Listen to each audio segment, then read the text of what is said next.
హల్లెలూయా. ఈరోజు దేవుని వాగ్దానం హెబ్రీయులకు రాసిన పత్రిక 12:2 విశ్వాసమునకు కర్తయు దానిని కొనసాగించువాడునైన యేసు వైపు చూచుచు మన ఎదుట ఉంచబడిన పందెంలో ఓపికతో పరిగెత్తుదుము. మనలో విశ్వాసాన్ని ఆరంభించినవాడు దానిని పరిపూర్ణపరుస్తాడు. మన ప్రభువు యొక్క లక్ష్యం విమోచన కార్యమును పూర్తి చేయడమే. మన ప్రభువు దేవునికి తన పట్ల ఉన్న ఏ ఉద్దేశమైనా దానికి ముందే వచ్చే బాధలను సంతోషంగా భరించి దాన్ని మన పట్ల నెరవేర్చుకోవలసినంత శ్రేష్టమైనది అని మనకు చూపించాడు. మనము గ్రహించాలి. దేవుడు తన ప్రజలను మహిమ కొరకు పిలిచాడు. మహిమ అంటే పరిపూర్ణతకు ఆఖరి మెట్టు. ఆ మహిమలో ఒక భాగం పరిపూర్ణ విశ్వాసం. దేవుడు పరిపూర్ణపరిచే విధానంలో తన ప్రజలకు క్రమశిక్షణ నేర్పుతాడు. దేవుడు చేసే పనులన్నిటిలోనూ ఒక ప్రయోజనం ఉంది.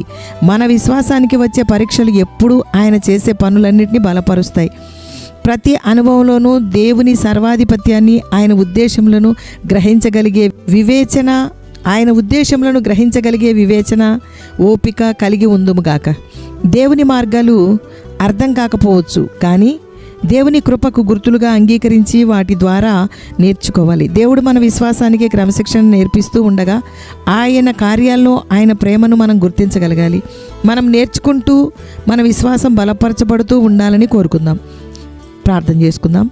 ఆయన తన ఎదుట ఉంచబడిన ఆనందము కొరకై అవమానం నిర్లక్ష్యపెట్టి సిలువను సహించి దేవుని సింహాసనం యొక్క కుడిపార్శ్వమున ఆసీనుడై ఉన్నాడు అని యేసయ్యా నీ వాక్యము తెలియజేయుచున్నది.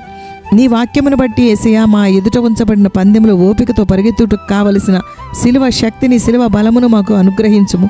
దేవా, నిన్ను తలంచుకొనుచు నీ శిక్షను తృణీకరించకుండా, నీ గద్దింపును విసుకక, నీ హెచ్చరికను మర్చిపోకుండా నీ కృప దయచేయము. లోకముతో పాటు శిక్షావిధి కలుగకుండానట్లు ప్రభువు చేత శిక్షింపబడుటకు మాకు మేలు అని గుర్తించి ఓపికతో కనిపెట్టుటకు కృప దయచేయము. దేవా, ప్రార్థిస్తున్నాం. దేవా, నీవే మా గురి, నీ వైపే పరిగెత్తుతున్నాం. గురి చేరుకోవడము మా లక్ష్యము. దేవా, నీ వాక్యముతో బలపరిచి నీ వాగ్దానముతో మాట్లాడి ఆత్మలో లేవనెత్తండి ప్రభువా. నిన్నే గురి కలిగిన మేము ఇటు అటు చూడక జాగ్రత్తగా మాకు వచ్చే విశ్వాస పరీక్షలో జయం పొందుదుము. దేవా, నీ ఆలోచనతో, నీ సహాయముతో, ఓపికతో నడిపించుము. యేసు నామములో అడుగుచున్నాము తండ్రి. ఆమెన్.